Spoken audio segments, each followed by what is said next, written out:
This week on News Time. Ah! What the crap is going on here? Okay, Chad, just breathe. Oh my freaking butts! I'm a cartoon! I wonder if I can survive getting hit by an Acme anvil. Oh, it doesn't seem like we have that in the budget or the editing skills to get that done. So I'll just chalk that up as maybe. I'm basically a superhero. Speaking of those, a big old movie featuring a lot of them came out a couple of days ago, and everyone's going gaga over it. News Time covers comic strip movies and their place in the world of comic book movies, plus the difference between the two. Join me, Garfield, the Adamses, the Menace Dennis, and a few others as we explore why the genre failed. Okay, now that that's done with, time to figure out how I can become a real boy again. How did it work for Pinocchio? Sacrificing his life to save his conscience and his dad maker?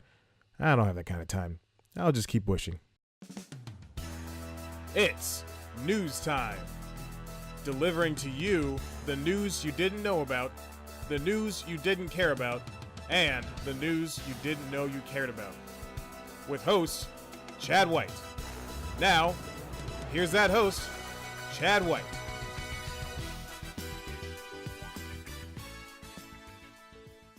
Oh my god, I killed Cartoon Chad. I guess I'm the bastard. Welcome back to News Time. I'm your host, Chad White, and this is the comedy news that you didn't know about. That was a reference to South Park, in case none of you got that. By now, at least all of you have seen that shiny new Marvel movie where all the heroes team up to stop or not stop the bad guy. One of those is a big plot point, and I just ruined it. I haven't seen it, but because I'm on some sort of weird glory trip about superhero movies, but I can recognize the feat that this is. Almost 20 mediocre movies about overpaid actors fighting other overpaid actors come together in a bloated film via green screen with not enough characterization and find each other. I can hear the $1 billion hit now. I'm not here to throw shade about this year's highest grossing movie. I'm here to talk about the movies that led to it. My grueling hours spent poring over pages and pages of comics is about to pay off. You hear that, Uncle Rico? I'm gonna be somebody. I'm talking to Guy in Hell. So who are the stars of this big movie? Well, there's Garfield, Blondie, Dennis the Menace, Charlie Brown, the Addams Family. Wait, those are comic strip characters. What are they doing in my... Ron, did you not vet this script before putting it on the prompter? Don't you dare blame the new team of writers. You're my executive producer. You should be on top of this, baby. Whatever. We'll just do this episode and vaguely tie it in with the Avenger League or whatever that movie is called. I guess you heard that. Okay, well, don't leave the camera running.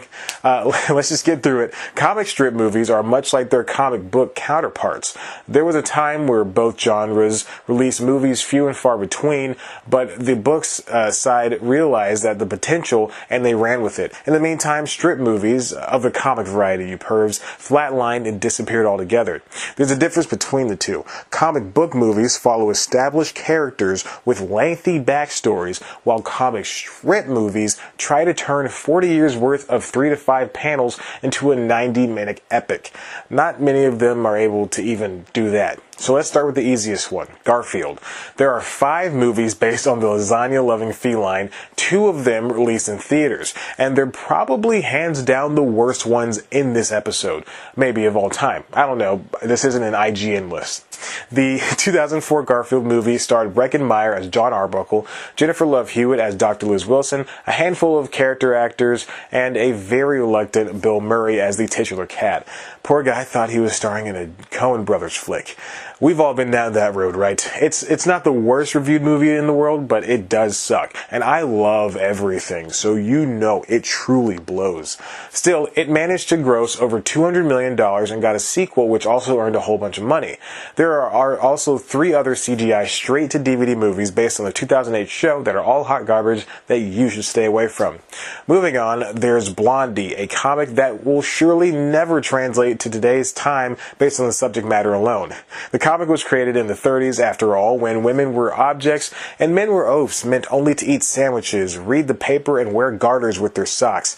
I mean, come on, Dagwood, not even I would wear those, and I think I'm a hack guy when I'm clearly not. Blondie has recently been updating its language and characters, but the roots are still there. The strip follows the Bumsteads, Dagwood and Blondie, and their kids as they do usual life stuff. There's really no story, but 28 B movies were created for the series between 1938 and 1950, produced by One Columbia Pictures. This is what one of them looks like. Neat. In 1987, a TV special was aired, and actually, that's all the information I can give on that one. It, along with a special based on Kathy, were produced by Marvel Comics and Toei Animation. The event was so enormous, even the New York Times reported on it. Next up, we have the actual bastard, Dennis the Menace. This little turd spawned 5 of his own films in such a short while. This one's an anomaly as to why it lived several lives. And legendary film person John Hughes took over writing and producing duties for the 93 film that launched no careers and stagnated others. I can't imagine why Warner and Deke would continue to release movies based on such a bad kid. But they did. 3 more direct-to-DVD movies followed, getting progressively worse in casting and pretty much everything else. But hey, let's remember an all-around better series, The Addams Family. Following the sexy exploits of Gomez and Morticia Addams and their dumpy kids and their wacky extended family, The Addams Family movies translated well enough to film. 3 major motion pictures were created for the clan to be showcased as more than one-joke wonders.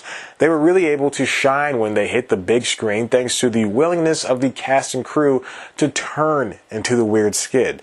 There's a point with movies based on comics where they do or don't fully accept who they are on the page. Kick-Ass is a prime example of a movie that did it right. Iron Man is clearly a movie that's not doing enough. The Addams Family, and more so the Addams Family Values, dug in deep to be movies with heavily satirical elements. The third one is, it's not good.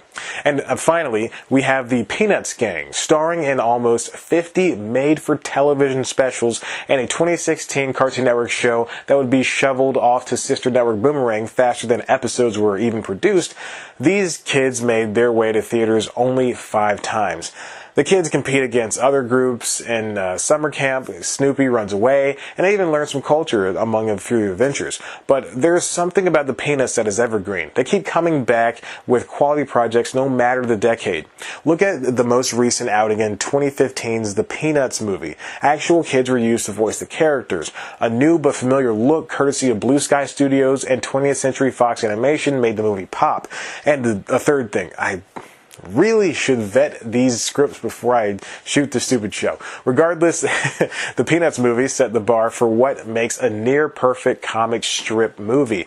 And there they are, the hottest comic strip movies around. Nothing will ever eclipse how good these are, nor will any other comic book movie make as much money.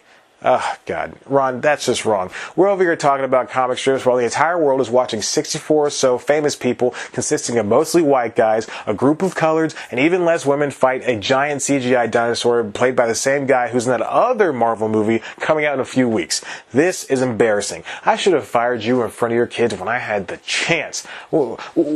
Hey, what's going on? What are you doing here, Ron? Oh, not this crap again. Oh well, I'm way sexier this way. Hey, why don't you subscribe? Oh, and check out one of our other videos. Then you can get obsessed and head over to the website cpluscomedy.com. And then you can stalk us on Facebook, like us on Twitter and Instagram. Be sure to also check out our podcast, The Constitutionals.